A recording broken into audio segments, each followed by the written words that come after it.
make my students help me out. I would say a couple lentils, maybe like 8 to 10 grams, which is about the same as like 2 ounces, 1 or 2 ounces of protein. You have to eat more, but again, we don't need nearly as much protein as we think we do.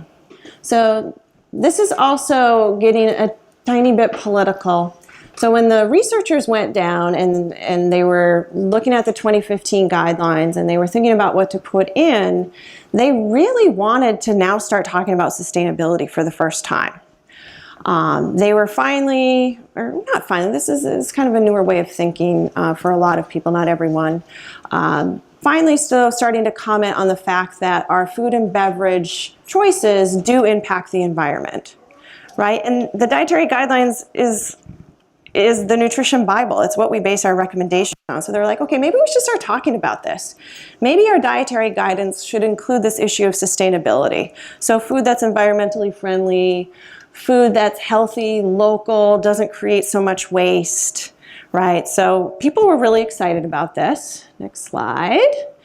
This is the comment, if you want to read it really quick, right in the proposed document where they're saying there's consistent evidence that a dietary pattern that is higher in plant-based foods, such as vegetables, fruits, whole grains, legumes, nuts, seeds, lower in animal-based foods is more health promoting and associated with less environmental impact, right? This was based on research. This is what they wanted to put in the dietary guidelines. During the open season where people could write in, lots of public comments, people really got excited about this. Lots of people agreed. You know, it's always hard to say. Usually people who write in are the ones who really care about it. Petitions were signed. So there was some momentum here. Fast forward, they were not put into the dietary guidelines, right?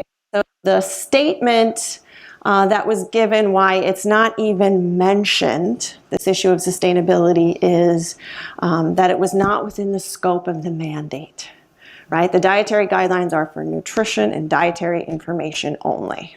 So stay out of the environment sustainability field was the message that they were giving. So they were very sad, right? My poor little animals. I don't know how much you know about this. I'm guessing this is an audience that kind of understands this pretty well, but the reason why they were saying Americans could probably benefit from a little bit more plant-based proteins rather than animal, especially in terms of sustainability. Big animals use a lot of natural resources, right? A cow that if you're going to use to make steaks and burgers and things like that need a lot of water. They need a lot of grain to eat to get them nice and big, so they produce a lot of meat. They produce a lot of waste. That's why they don't have a great environmental footprint. Right, so the bigger the animal, the higher they are on the food chain, the less environmentally friendly they are. So you go down the food chain, better. To the point, and I'll talk a little bit about this at the end, that people are now eating grasshoppers and crickets for their protein. So that's up and coming as well. So this is also some food for thought, if you will. And also kind of thinking about sustainability, like what's the future look like? These are old statistics, they're just kind of for conversation, but you know, if people actually followed the dietary guidelines and did what we were supposed to do, we don't even have enough land to produce all the fruits and vegetables that we need, right? We would need 9 million about more to grow vegetables, 4 more million acres to grow fruit. If people drink all the milk we told them to drink, that's also a little bit controversial, but we need about 108 billion more pounds of dairy products. Like what we're recommending, the way that we're going in terms of our agriculture, it's not even sustainable. So another problem in addition to the health problems. A little bit about aquaculture. Again, this is definitely not my area of expertise. I'm just kind of learning more about it. But one of those foods, fish, that we're supposed to eat more of, we're actually supposed to have 2 servings a week. A lot of health benefits to that. But we're not maintaining our fish supply. So a lot of our fish is grown on farms, right? But what's the message out there? Are you supposed to eat farmed fish or wild-caught fish? Wild, right? Everybody's getting that message. Well, if we ate all wild fish, which usually does have less mercury, that's why people do it. I mean, we're not there. That exceeds our supply by 50%. So if we want to be healthy and eat the fish we're supposed to, we have to kind of change the way we do things. We're not going to have enough fish to do that. Next slide. Just a couple of tips about sustainable seafood. So this is really getting at sort of fishing practices. This is from this website, Seafood Watch. They actually look at how certain fish are caught and give it a grade of how sustainable it is. They also have an app, so you can type in the fish you're about to buy and it'll tell you. But some smaller tips too, if you're worried about mercury contamination, you want to go towards smaller fish. So swordfish, tuna are great big fish if you've ever seen them. They have more mercury than a smaller fish. If you're worried about the sustainability issue, think local. A lot of the food you buy or fish you buy in grocery stores are from China and Vietnam, where they have no regulations really on fishing practices. So fish are becoming exploited, overfished. And this is also a nutrition message too, we kind of eat the same few types of fish in this country, right? Shrimp, salmon, tuna, tilapia, pollock. Those are our big five. Those are not the only fish in the sea. And when we all keep buying the same ones, those are the ones that get overfished and we can't keep up the supply very well. So go crazy, try some weird fish you've never had before. And there's another, this is actually local, this is very cool. They actually have, like you get a CSA for your vegetables, they have that for fish. And this comes from Cape Ann. There's a pickup location right down in Lexington close by. So it's a great way to get your fish more locally and more sustainably. So I'm wrapping up. I'm just going to kind of end giving you some tips about eating more sustainably, thinking about low environmental impact, thinking about food and nutrition, and thinking about our future generations too, and making sure we have a healthy food supply for everybody. So I'll go over these 4 axes. The next one I've already talked about, animals versus plants. And I've already made this point, so I'll go pretty quickly. But, you know, our industrial meat production uses a lot of resources. And when you think about the nutrition, especially from beef, it's not always giving you that much. It's actually, again, a big source of our saturated fat. This graph's been around a long time. I've always just really liked it. It's showing you the environmental footprint of what type of dietary pattern you follow. So if this is kind of the average American, if you're a really heavy meat consumer, you know, higher footprint, and then as you start to remove some of the meat for your diet all the way down to vegan, your diet's now mostly made up of cereals and bread, so high carbohydrate, but better environmental footprint. And this is the health. So I'm not a vegetarian. I eat meat, but I do try to limit it, and my motivation is a lot about health reasons. There's a ton of evidence about this. This is not just a couple of studies. So this is talking about unprocessed red meat. So think about a big steak. If you have a serving a day, your risk for heart disease goes up 18%. Your risk for cancer goes up 10%. Processed meat is actually even worse. So hot dogs, chicken nuggets, if you have kids, deli meats, things that start to not really look like meat so much, increase your risk for heart disease by 21%, cancer by 16%. So even though the Dietary Guidelines didn't go here and make specific recommendations, other groups have. This is the American Institute for Cancer Research. They actually say avoid processed meats as much as you can. So keep it as close to 0 as possible, and limit your red meat, which includes pork. A lot of people don't think pork is red meat, but it technically is. Beef, pork, and lamb to 18 ounces or less per week. So some pretty concrete guidelines from them. Just some tips. I'm not endorsing any of these cookbooks. I haven't even seen a lot of these cookbooks, but just know that there's a ton of them out there. You don't even have to buy a book. You can go online, you can go to your library. But just, you know, even if you go meat-free once a week, that's kind of a trend. Meatless Mondays, great website, great way to kind of think about maybe eating a little bit less, even if you don't want to be super strict about it. So lots of resources out there to give you some ideas. Thinking about the difference in processed food versus whole food, the environmental impact here has almost everything to do with packaging.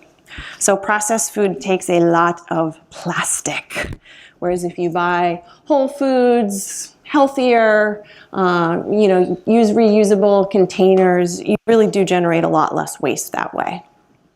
And then the health risks for processed foods are very well known. I probably didn't have to tell you this, but processed foods, our refined grains, all of our white breads, our buns, our pizza crusts, which is a huge source of nutrition for a lot of Americans, we know it's a huge risk factor for obesity, heart disease, and diabetes. Added sugars, which are another type of carbohydrate, the big issue there is that you can really consume a lot of them. Sugars get digested very fast. They don't make you feel very full, so it leads to weight gain, brings up your triglycerides, which is also not good for your heart.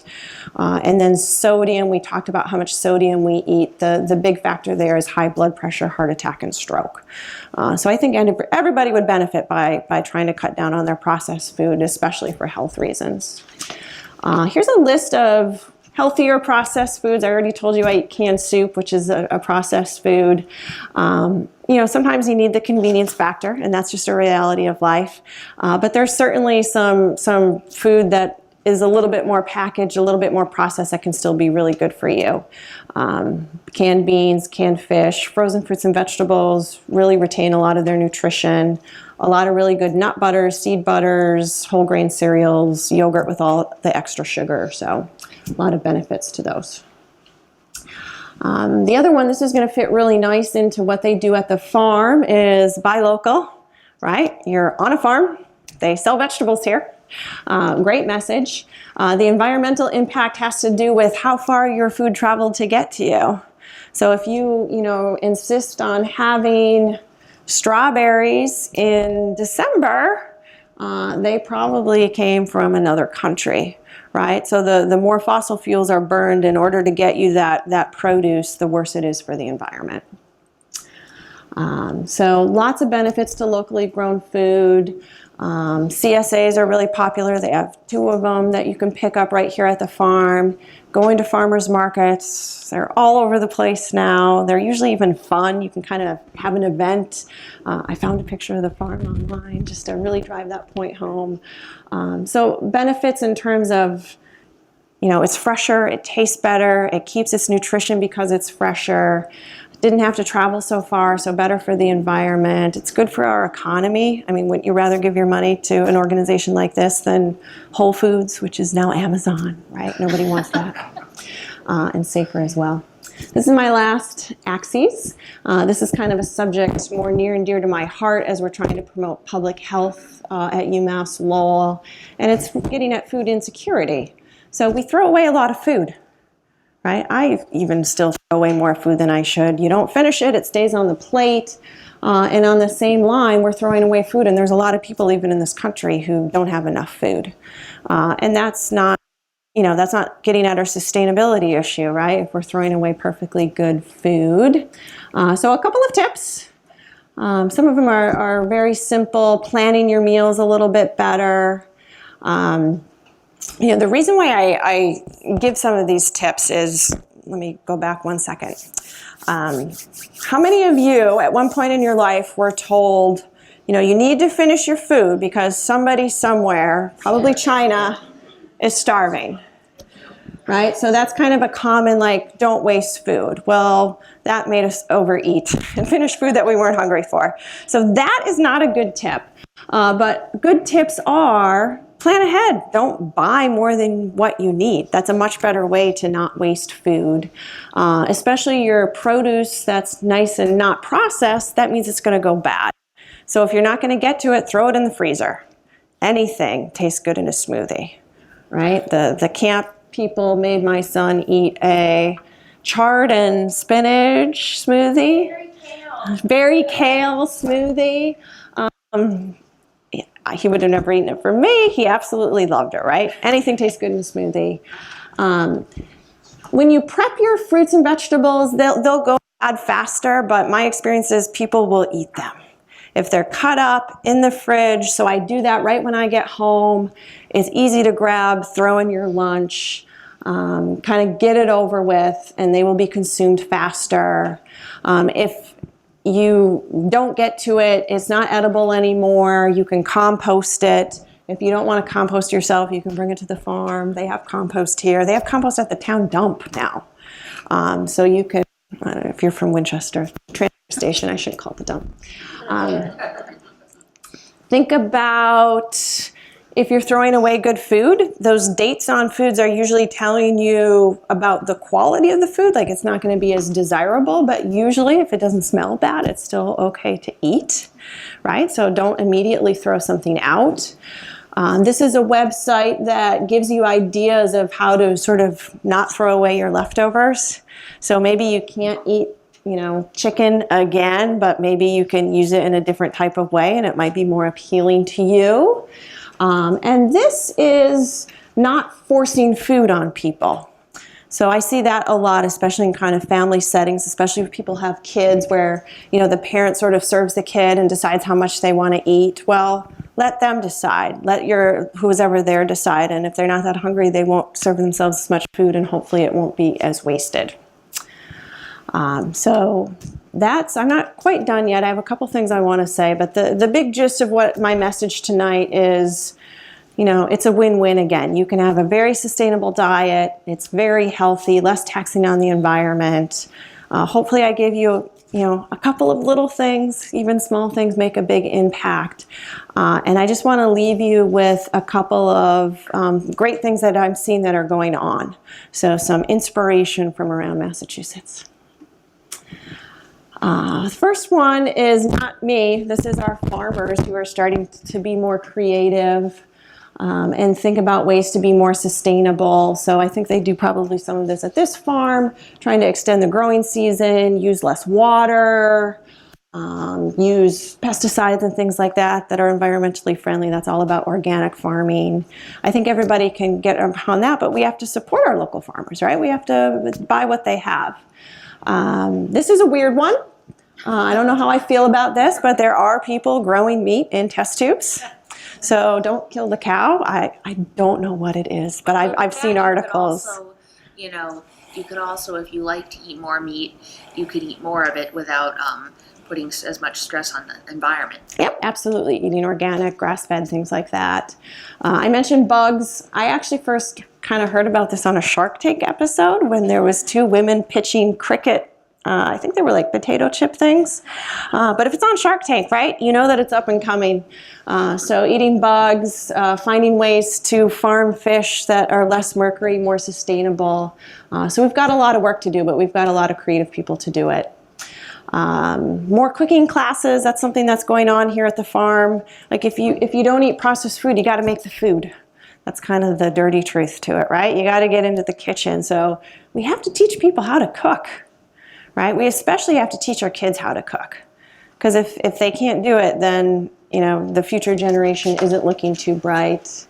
I found this on the internet too. Oh, Rebecca's not here anymore. So put your apron on. That's the best way to do good nutrition. And then I have 4 more things. I'm actually going to let my student Brianna, who's doing her internship here, give you the last 4 slides. And it just talks about something she's doing as part of her public health degree and some of the cool things that she's seen that are more sustainable. So one of the communities, if you don't know Lowell, Lowell's a city, and it is a pretty big city, and there's lots of food insecurity. And there's food deserts, and it's very diverse population. So they have Mill City Grows, and it's a community garden. And one of my peers is at Mill City Grows currently, so she probably knows a lot more than I do. But it is a community garden, and it was invented by a student from UMass Lowell, an alum, and they have 3 community gardens, and they have 80 plots for people to plant their own garden year-round. It's in a greenhouse in Lowell, so it gives more access to people to have fresh foods, especially in a city like Lowell. So it increases the access to food, increases the access to healthy food, being more sustainable. And then at UMass Lowell, we did a food service rotation here, and they buy local. They buy from Maine, Rhode Island, Connecticut, and Massachusetts. They compost. They have a huge composting area where they compost everything that is waste considered waste. They recycle everything. They're trayless, so they aren't using any trays. That reduces waste. They reuse leftovers, whether it's in the next meal or the next day. Somehow they're reusing it. And they're monitoring waste, as well as the oil, the frying oil, that's refiltered and reused. So they really focus on sustainability more than I actually knew that they did. And